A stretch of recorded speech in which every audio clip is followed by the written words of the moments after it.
Assalamualaikum warahmatullahi wabarakatuh. Perkenalkan, saya Vanezia Diwarimba dengan NIM 2504695 dari Program Studi Pendidikan Sejarah.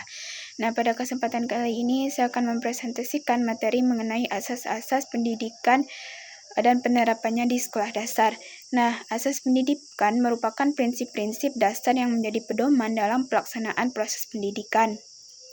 Menurut Shafril dan Zahendrizan, asas pendidikan itu berfungsi untuk mengarahkan kegiatan pembelajaran agar berjalan secara terstruktur, sistematis, dan sesuai dengan tujuan pendidikan.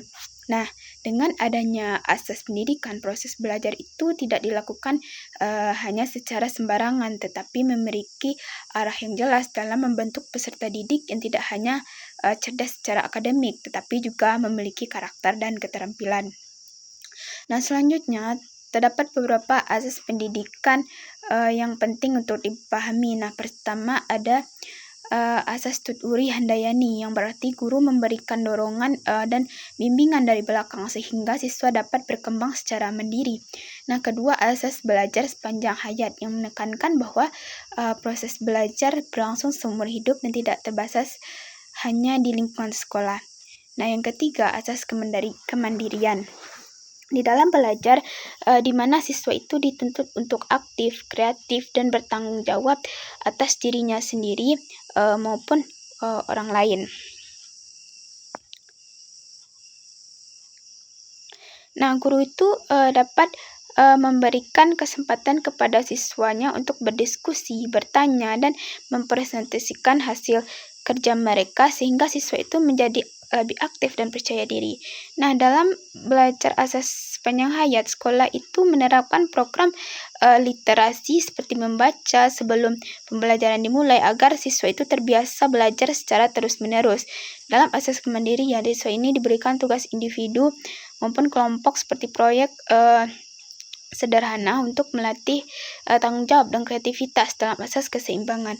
Sekolah juga menyediakan kegiatan ekstrakurikuler seperti olahraga, seni, pramuka untuk mengembangkan potensi siswa secara menyeluruh.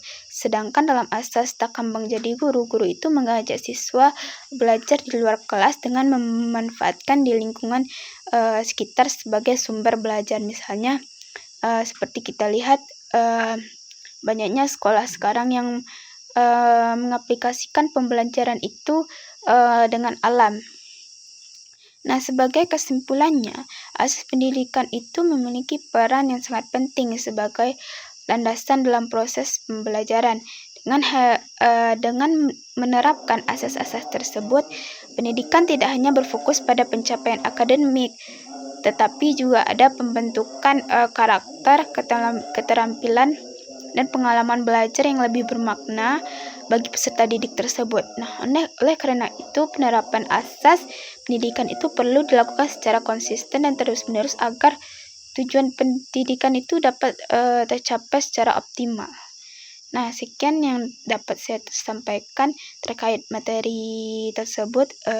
Apabila terkurang dan ada kesalahan, saya mohon maaf. Saya sudahi dengan wabillahi taufiq wal hidayah. Assalamualaikum warahmatullahi wabarakatuh.